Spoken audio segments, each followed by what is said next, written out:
190 million pound reference का फैसला तीसरी बार मौखर। महफूज फैसला 17 जनवरी को सुनाया जाएगा। बानी पीटाई, बुशरा बीबी और वकला की अदम पेशी पर अदालत बरहम। जज नासिर जावेद राना ने रिमार्क्स दिए। बानी पीटाई को 2 मरतबा पैगाम भिजवाया लेकिन वो पेश न हुए। बुशरा बीबी को आज फैसला सुनाया जाने का इल्म था लेकिन वो भी हासिल न हुई। फैसला बिल्कुल तैयार और दस्तखत शुदा मेरे पास है। ट्रायल के दौरान भी मुल्ज़िमान को मुतअद्दिद मौक़े दिए गए। एहतसाब अदालत ने 18 दिसंबर 2024 को फैसला महफूज किया, फिर 23 दिसंबर और 6 जनवरी की तारीख मुकर्रर की। तीसरी बार 13 जनवरी की तारीख दी थी। केस का ट्रायल 1 साल में मुकम्मल हुआ। नैब ने ट्रायल के दौरान 35 गवाहान के बयानात रिकॉर्ड करवाए। बानी पीटाई पर 190 मिलियन पाउंड रेफरेंस में गुज़िश्ता साल 27 फरवरी को फर्द जुर्म आयद की गई थी।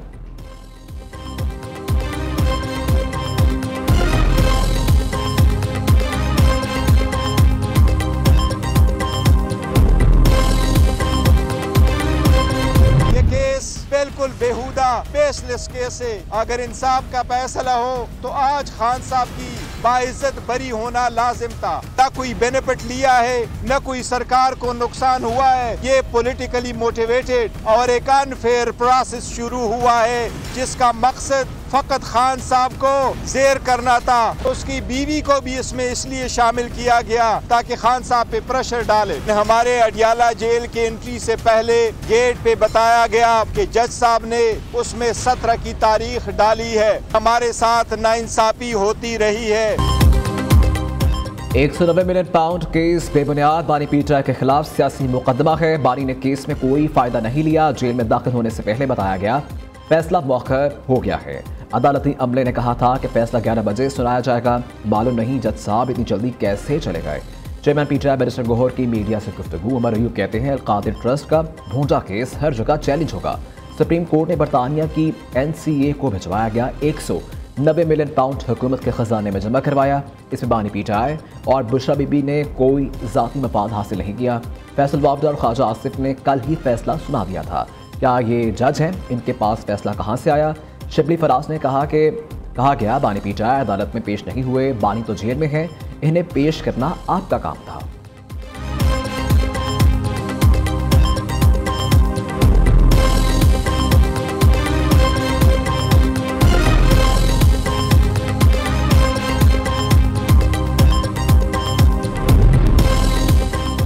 $190 मिलियन पाउंड केस मुल्की तारीख का मेगा करप्शन केस है। ताखीरी हरबे की रवायत में बानी पीटाई ने PhD की हुई है।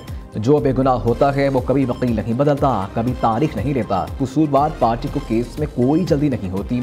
वज़ीर इत्तलात तारड़ की न्यूज़ कॉन्फ्रेंस काके काबीना में बंद लफाफा वो लेकर जाता है जो लफाफा खुलने से डरता है। काबीना अरकान के एतराज़ के बावजूद बंद लफाफे पर मंजूरी दी गई।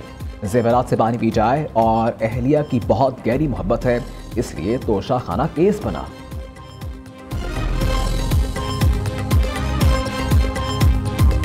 कोई पासबान कभी ये नहीं कर सकता कि किसी के बहकावे में आके मुल्क को आग लगा दे। कोई पासबान कभी ये नहीं कर सकता कि किसी के सियासी बहकावे में आके अपने मुल्क पे हमला कर दे।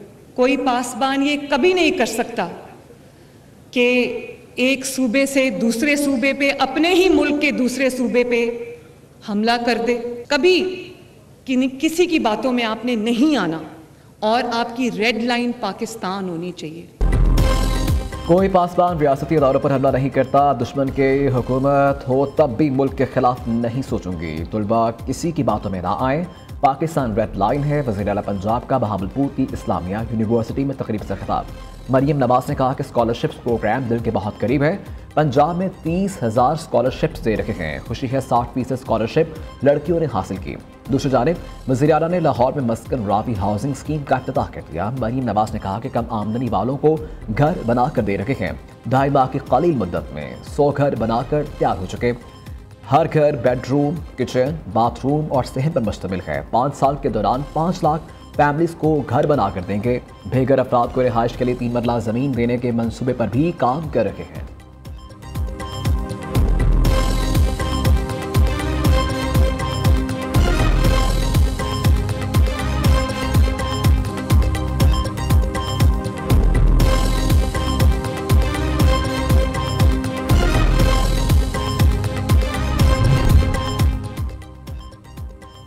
सिंध को हमेशा वफाक से वसाइल की कमी का सामना रहा। बिलावल भुट्टो एक बार फिर वफाकी हुकूमत से शिकवे। बच्चों के शरह अमवात पर सिंध हुकूमत को शदीद तनकीद का निशाना बनाया गया।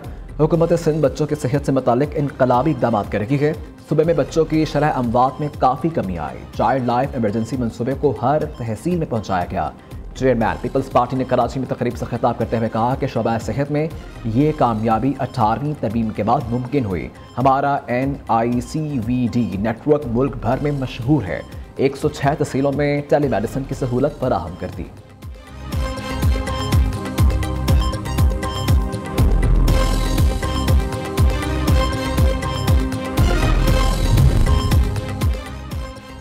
मौलाना फजलुर रहमान ने डोनाल्ड ट्रंप को मुसलमानों का सबसे बड़ा दुश्मन करार दे दिया। अगर ट्रंप मुसलमान हो जाएंगे तो सब कहेंगे हमारा भाई है। कौमियत का नारा लगाने वाले लोग भी खुद लिबरल कहते हैं।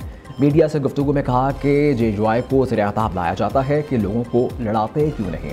इस सियासत में नफरत, फितना फसाद, लड़ाई को जन्म दिया। हमें कौम को जोड़ने और इंसानियत की बात करनी है।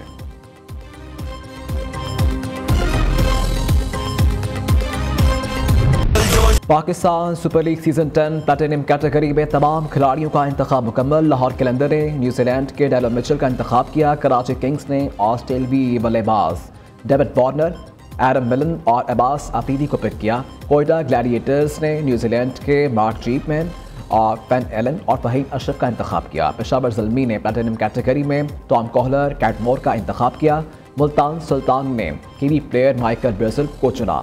दिफाई चैंपियन इस्लामाबाद यूनाइटेड ने प्लैटिनियम कैटेगरी में ऑस्ट्रेलवी मैथ्यू शॉट का इंतखाब किया।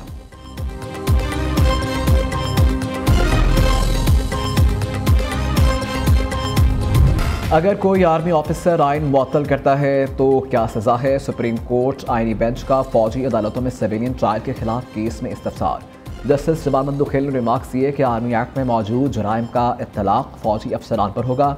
क्या सिविलियंस का मिलिट्री ट्रायल कोर्ट मार्शल कहलाता है? वकील ख्वाजा हारिस ने जवाब दिया कि मिलिट्री कोर्ट्स में कोर्ट मार्शल ही होता है। जस्टिस मसरत हलाली ने कहा कि देखना सिर्फ ये है कि कौन से केसेस कहाँ और कैसे सुने जा सकते हैं। मसला यहाँ प्रोसीजर का है कि ट्रायल कौन करेगा। जस्टिस अमीनुद्दीन ने ख्वाजा हारिस को हिदायत की, मुनासिब होगा कल तक दलाइल मुकम्मल कर लें।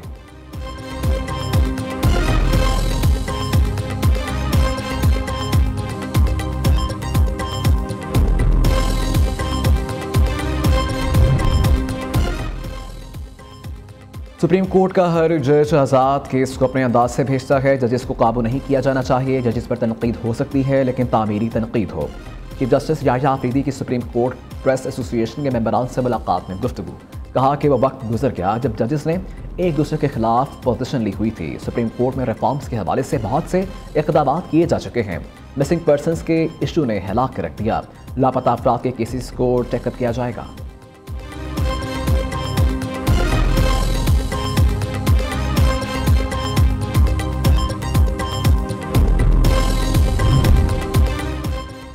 अमेरिका में कैद डॉक्टर आफिया सदीकी की रिहाई से मुतल्लिक केस की समाअत। इस्लामाबाद हाई कोर्ट के हुक्म के बावजूद वज़ीर-ए-आज़म के बैरून मुल्क दौरों का रिकॉर्ड पेश न किया जा सका। अदालत आलिया ने तफसीलात जमा करवाने के लिए अगले हफ्ते तक मोहलत दे दी। अदालत के वज़ारत ख़ारिजा को डॉक्टर फौजिया सदीकी से अमेरिका में पाकिस्तानी सफ़ीर की मुलाकात यकीनी बनाने की हिदायत।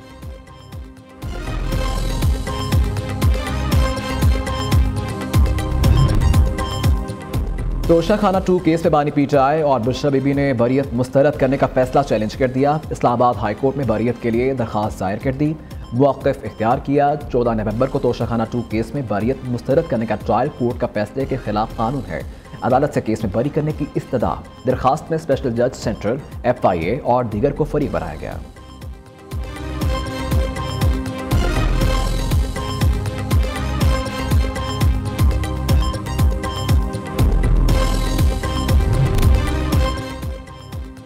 बानी PTI सज़ा के मौखर होने पर बिल्कुल खुश नहीं हूँ। वो चाहते हैं केस का फैसला जल्दी होता कि सारी दुनिया को पता चले। बानी PTI की बहन अलीमा खान की अडयाला जेल के बाहर मीडिया से गुफ्तगू। कहा कि आज ताज्जुब हुआ कि हम वक्त पर पहुँचे क्योंकि बानी PTI को सज़ा सुनाई जानी थी। मुशर्र इत्तलात खैबर पख्तूनख्वा बैरिस्टर सैफ कहते हैं अल-कादिर ट्रस्ट में बानी पी जाए और उनकी अहलिया को कोई माली फ़ायदा नहीं हुआ। बानी ने आसिफ जरदारी और नवाज शरीफ की तरह पैसा मुल्क से बाहर मुंतकिल नहीं किया। दूसरे जाली मुकदमात की तरह ये मुकदमा भी मंतकी अंजाम को पहुँचेगा।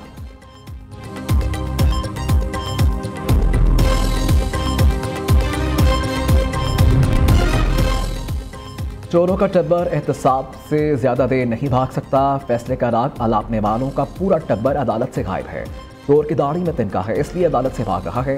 वज़ीर इत्तलात पंजाब अस्मा बुखारी का बैरिस्टर सैफ के बयान पर रद्द-ए-अमल। कहा कि जज 2 घंटे चोरों के टब्बर का इंतजार करते रहे, लेकिन मौसूफ अपने सेल से कमरा अदालत में ना पहुंच सके। क्या मनी लॉन्ड्रिंग की रकम की बंदरबांट के बदले 458 कनाल जमीन, 28 करोड़ नकदी और 5 कैरात हीरे की अंगूठी वसूल करना करप्शन नहीं है? अगर ये सब फायदे नहीं हैं तो क्या लंगर खाने और मुसाफिर खाने फायदे होते हैं?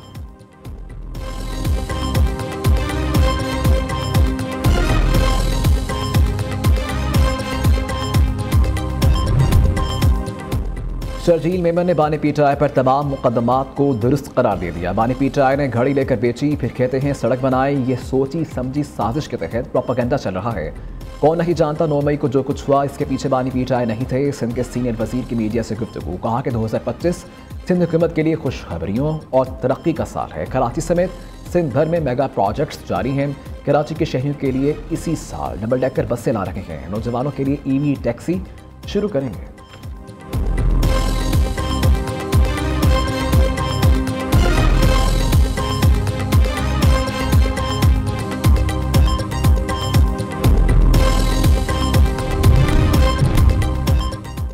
मुल्क के बलाई इलाकों में शदीद ठंड का राज। पहाड़ों पर बर्फबारी जारी। कई इलाकों में दर्जा हरारत नुक्ता अंजमात से भी नीचे गिर गया। स्कर्दू -11, अस्तोर -10, लहिया -9, गिलगित में पारा -7 रिकॉर्ड। हुंजा -6, श्रीनगर -5, चितलार और दीर -4। रावलाकोट कल्लात में दर्जा हरारत -3 तक गिर गया।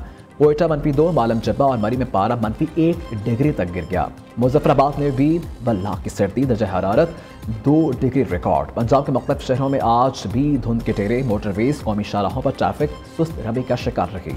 परवाज़ों और ट्रेनों का शेड्यूल भी मुतासर।